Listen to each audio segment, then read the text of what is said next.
Será reinaugurada neste mês a base brasileira de pesquisas na Antártica. E esta semana o Repórter Brasil mostra uma série de reportagens sobre o continente gelado. Uma terra de gelo e paz, onde 29 países fincam bases para fazer pesquisas e têm à disposição 70% da água doce do planeta.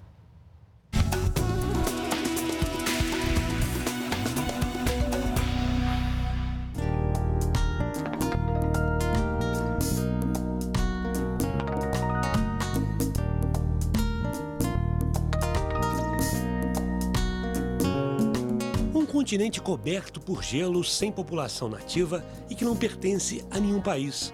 Esta é a Antártica, uma região que só começou a ser ocupada na metade do século XIX. Com a chegada dos exploradores, surgiu uma questão: como dividir o continente? A solução veio em 1959, quando um tratado definiu que as nações poderiam apenas realizar pesquisas científicas na região. Ficaram proibidas a presença de tropas militares e a reivindicação de posse do território. A gente está falando do tratado que foi assinado em 1959, no momento no qual os Estados Unidos e a União Soviética estavam, de uma certa maneira, dividindo o mundo. Então, a preocupação que se tinha era que você pudesse ter uma corrida em direção à Antártida e, como você não tem, assim, a região não é posse de ninguém, você pudesse ter atritos entre duas grandes potências que colocavam em risco, inclusive, a possibilidade de um enfrentamento direto, que era exatamente o que a gente queria evitar. O que o Tratado da Antártida diz é exatamente que a Antártida não pertence a ninguém, ela não é de país nenhum e que o seu uso tem que ser exclusivamente científico. É uma maneira de você dizer que, na verdade, é uma região de paz.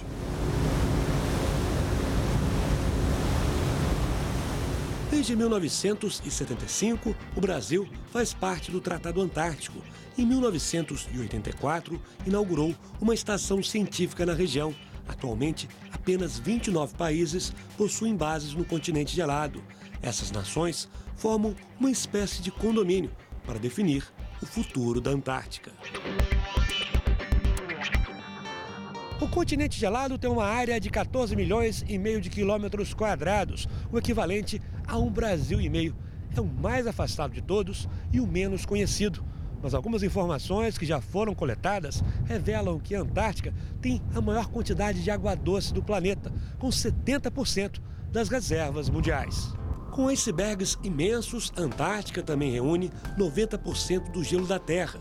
Em relação aos recursos minerais e energéticos, não existe um cálculo exato, mas já foram localizados petróleo, gás natural e ouro debaixo das camadas de gelo. Outro ponto que chama a atenção dos cientistas é a rica biodiversidade. Algumas espécies são encontradas apenas aqui.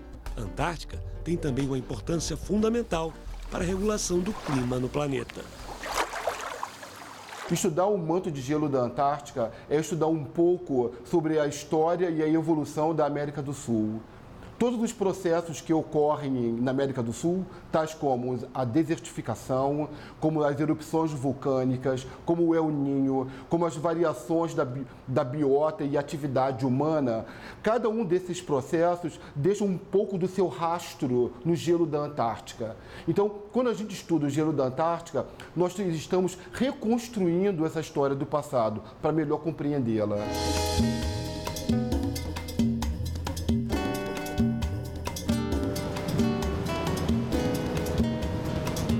A viagem para chegar à Antártica não é simples, por causa dos problemas meteorológicos da região mais instável do planeta, onde os ventos podem ultrapassar 200 km por hora.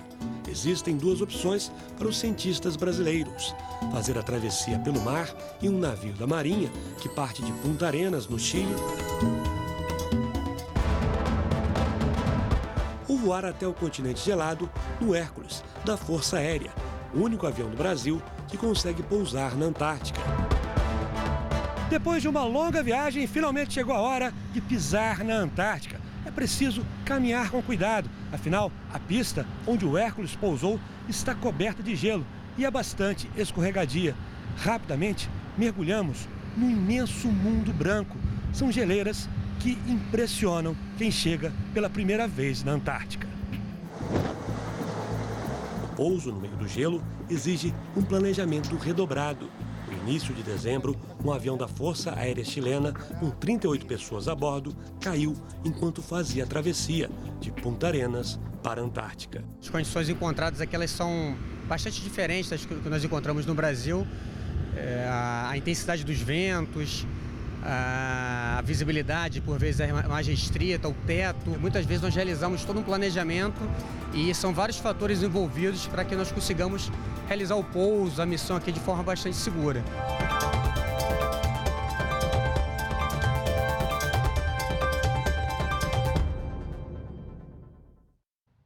Na reportagem de amanhã, você vai conhecer detalhes da nova base brasileira de pesquisa. Ela será reinaugurada ainda este mês.